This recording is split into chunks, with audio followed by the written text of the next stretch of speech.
And the greatest of these is war, by James Weldon Johnson, 1871 to 1938. Around the council board of hell, with Satan at their head, the three great scourges of humanity sat. Gaunt Famine with hollow cheek and voice arose and spoke, "O Prince, I have stalked the earth, and my victim by 10,000s I have slain. I have smitten old and young, mouths of the helpless old moaning for bread I have filled with dust. And I have laughed to see a crying babe tug at the shriveling breast of its mother, dead and cold. I have heard the cries and prayers of men go up to a tearless sky and fall back upon an earth of ashes. But heedless, I have gone on with my work. 'Tis thus, O Prince, that I have scourged mankind." And Satan nodded his head. Pale pestilence with stenchful breath then spoke and said, "Great Prince, my brother Famine attacks the poor.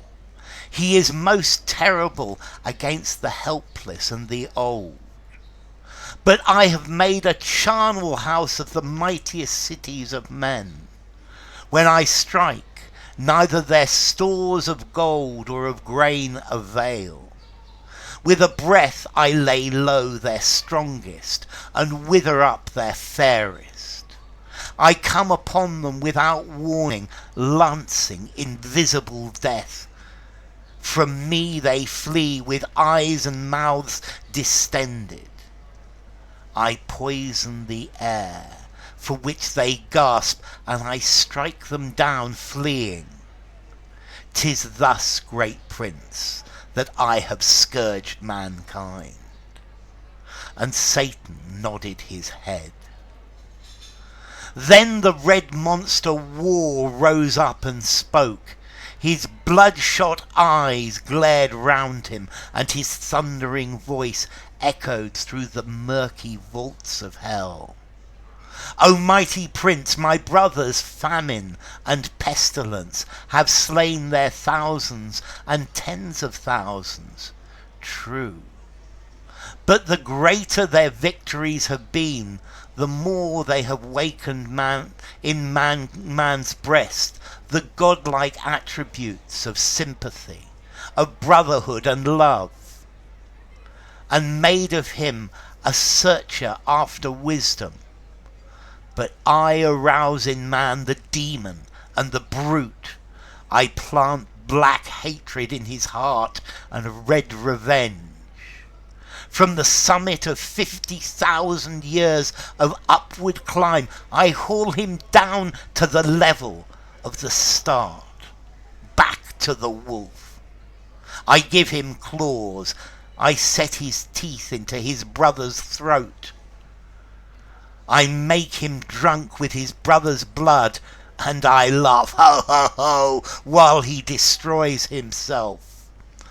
O mighty Prince, not only do I slay, but I draw man hellward." And Satan smiled, stretched out his hand and said, "O war, of all the scourges of humanity, I crown you chief." And hell rang with the acclamation of the fiends. Okay, this is a poem by James Weldon Johnson. Let's see. James Weldon Johnson was an Afro-American born in Florida. He was born into a middle-class family. His mother was the first female African-American school teacher in Florida. and his father was a head waiter.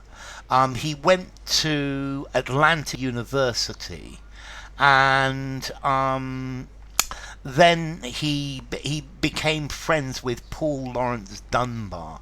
And I think this is probably where he started as part of the Harlem Renaissance. Then Johnson became the headmaster at the school in Jacksonville, where his mother had taught. After this, he became a consul in Venezuela and in Nicaragua. He resigned from his post as consul and started to be an editorial writer.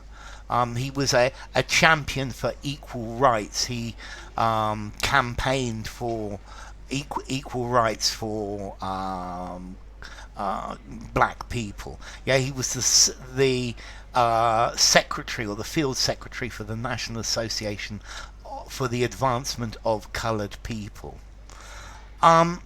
Okay, so what's this poem about? I think this poem is quite clear. It's saying that war is the worst scourge of mankind. A scourge is something that makes people suffer. It's something that is a persistent cause of suffering and widespread destruction. And it's saying that of all of the different things that can go badly, of the horsemen of the apocalypse, of the things that are destructive, war is the worst. And this poem is a meeting in hell, where famine and pestilence and war meet, and they're talking to Satan, and they're telling Satan, the devil, what they do. So around the council board of hell, with Satan at their head, the three great scourges of humanity sat. So it's like a council meeting. Yeah, they're holding a meeting, and the three great destroyers of humanity. Gaunt Famine, thin Famine, with empty cheeks and empty voice, arose, stood up and spoke. O Prince, O Satan, I have stalked the earth, I have hunted the earth, and my victims by 10,000s I have slain. Okay, slay, slew, slain, to kill. I have smitten, I have infected, I have hit, old and young. Mouths of the helpless, old, moaning for bread, I have filled with dust.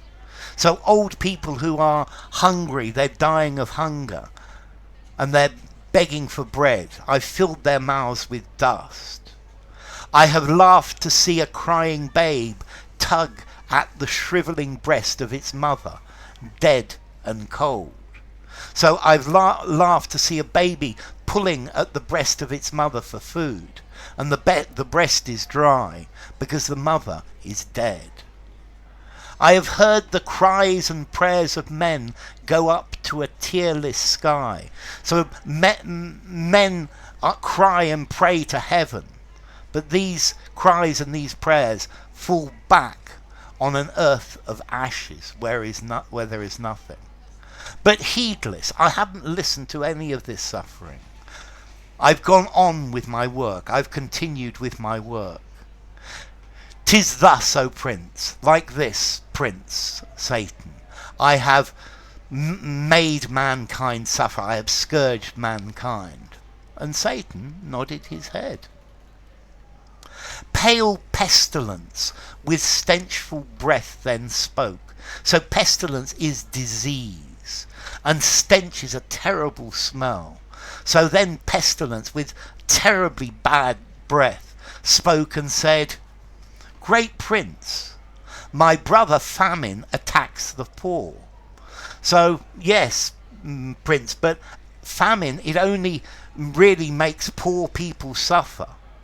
He is most terrible against the helpless and the old. So he only makes old people suffer. He only makes helpless people suffer. But I have made a charnel house of the mightiest cities of men. Okay, a charnel house is a small building next to a church or a chapel where they keep dead bodies. So he's made the city into a place of dead bodies. When I strike, neither their stores of gold or grain avail.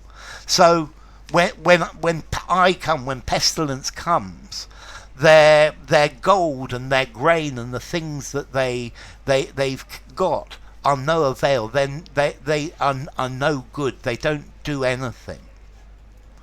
With a breath I lay low their strongest and wither up the fairest. So I blow on them, and I lay low, I kill with disease their strongest, and wither and dry up their fairest, the most good looking, the most beautiful, the most handsome. I come upon them without warning, lancing invisible death. So without warning I appear, and I stab them with my lance, with my spear of death. From me they flee with eyes and mouths distended.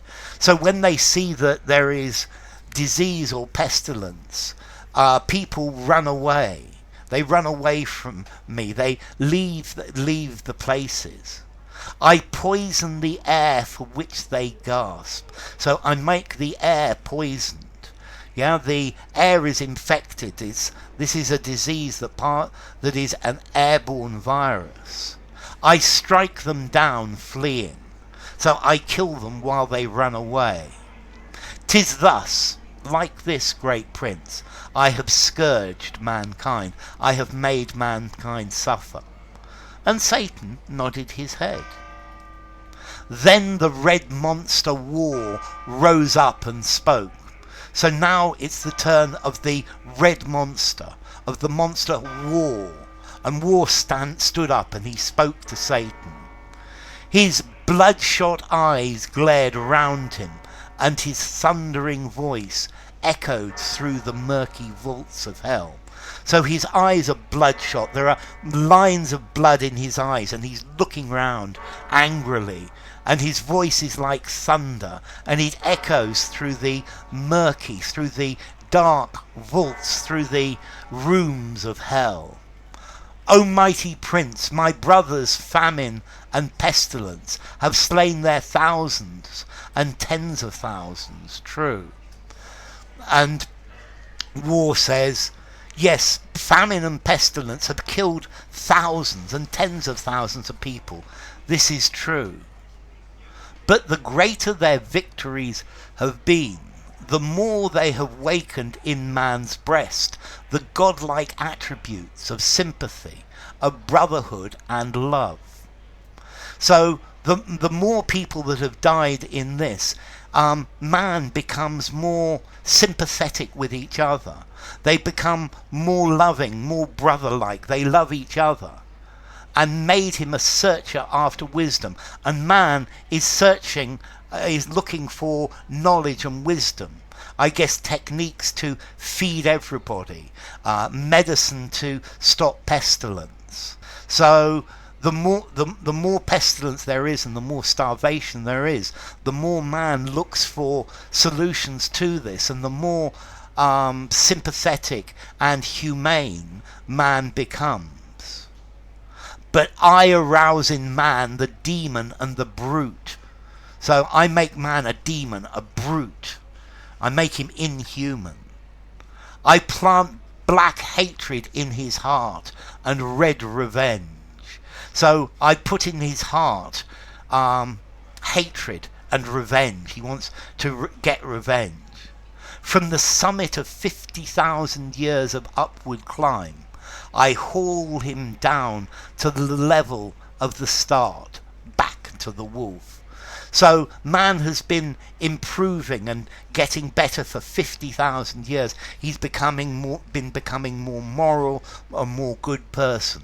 But war pulls man down back to the beginning, back to the level of the wolf.